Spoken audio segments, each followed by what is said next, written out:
कधी विचार केलाय की हे जग हे खरं तर अनेक सुप्त पॅटर्न्सनी भरलेलं आहे. जणू काही एक गुप्त कोडच जो आपल्या आजूबाजूच्या प्रत्येक गोष्टीला नियंत्रित करतो. आणि मग प्रश्न पडतो की काय आहे ही विश्वाची गुप्त भाषा? याच प्रश्नाचं उत्तर शोधण्यासाठी आपण आजचा हा प्रवास करणार आहोत. आणि आश्चर्य वाटेल, पण या प्रश्नाचं उत्तर ते दडले गणितामध्ये. हो, गणित म्हणजे फक्त आकडेमोड नाही, तर ते एक असं जबरदस्त साधन आहे जे आपल्याला हे पॅटर्न्स शोधायला आणि समजून घ्यायला मदत करतं. आणि म्हणूनच हे काम खूपच रोमांचक आणि खरं तर सर्जनशील आहे. चला तर मग सुरुवात करूया. या रहस्याच्या पहिल्या भागाकडे वळूया आणि बघूया हे पॅटर्न्स कसे उलगडता येतात. आपला पहिला सुगावा किंवा सूत्र कुठे मिळेल, तर तो आहे संख्यांमध्ये. संख्यांमध्ये जे पॅटर्न्स दडलेले आहेत, ज्यांना आपण सिक्वेन्स किंवा अनुक्रम असंही म्हणतो, तिथूनच आपण सुरुवात करणार आहोत. आता इथे बघा, हे काही संख्यांचे अनुक्रम आहेत. किती सोपे नियम आहेत, पण त्यातून किती वेगवेगळे पॅटर्न्स तयार होतात. नैसर्गिक संख्या आहेत, विषम आहेत, समसंख्या आहेत आणि हो, त्रिकोणी संख्या सुद्धा. नीट पाहिलं तर लक्षात येईल की प्रत्येक अनुक्रमाचा स्वतःचा एक वेगळा, एक खास पॅटर्न आहे. पण हे सगळं आकड्यांमध्ये बघण्यापेक्षा प्रत्यक्षात पाहिलं तर म्हणतात ना, पाहिल्याशिवाय विश्वास बसत नाही. चला तर मग बघूया की हे संख्यांचे अनुक्रम प्रत्यक्षात दिसतात कसे. हे बघा, या आहेत त्रिकोणी संख्या. किती साधा आणि सुंदर पॅटर्न आहे हा. प्रत्येक पुढची संख्या म्हणजे फक्त एक नवीन ओळ जोडायची आणि बघता बघता एक परिपूर्ण त्रिकोण तयार होतो. कमाल आहे ना? आता त्रिकोणांनंतर अर्थातच चौरस. या आहेत वर्गसंख्या. या संख्या त्यांची परिपूर्ण भौमितिक रचना दाखवतायत. प्रत्येक संख्या एक परफेक्ट चौरस तयार करतेय.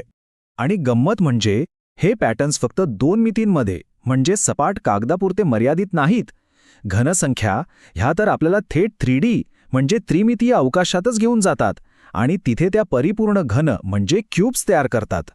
ठीक आहे, तर संख्यांमध्ये लपलेले पॅटर्न्स आपण पाहिले. पण थांबा, हा जो गुप्त कोड आहे ना, तो फक्त संख्यांपुरता मर्यादित नाहीये. चला आता आपण दुसऱ्या सूत्राकडे वळूया. आणि ते सूत्र म्हणजे आकारांची भाषा, जी पूर्णपणे दृश्यात्मक आणि भौमितिक आहे. आकारांच्या भाषेबद्दल बोलायचं तर सगळ्यात महत्त्वाचा आणि मूलभूत घटक कोणता? तो आहे कोन किंवा अँगल.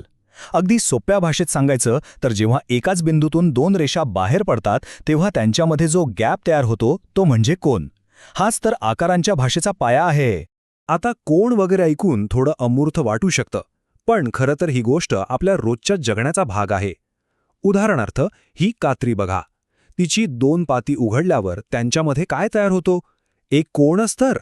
खरं तर थोडं लक्ष देऊन आजूबाजूला पाहिलं ना, तर हे कोण आपल्याला सगळीकडे दिसतील. घड्याळाचे काटे, पुस्तकाचे कोपरे, उघडलेला चष्मा, अरे सायकलची फ्रेम. इतकंच काय, आपला आवडता पिझ्झा, त्याच्या स्लाइसमध्ये सुद्धा कोण असतो.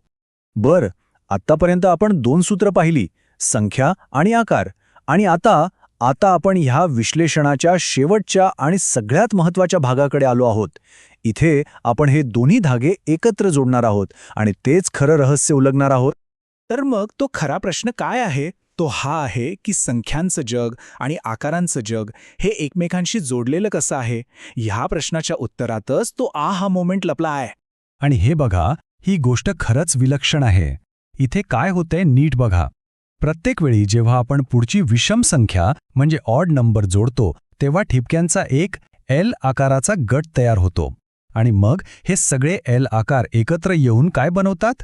एक मोठा आणि परिपूर्ण चौरस. आणि हेच ते रहस्य आहे.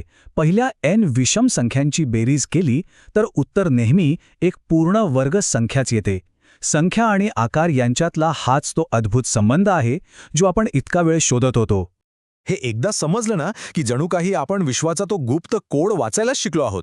आता जगाकडे पाहण्याचा एक अगदी नवीन दृष्टिकोन मिळतो.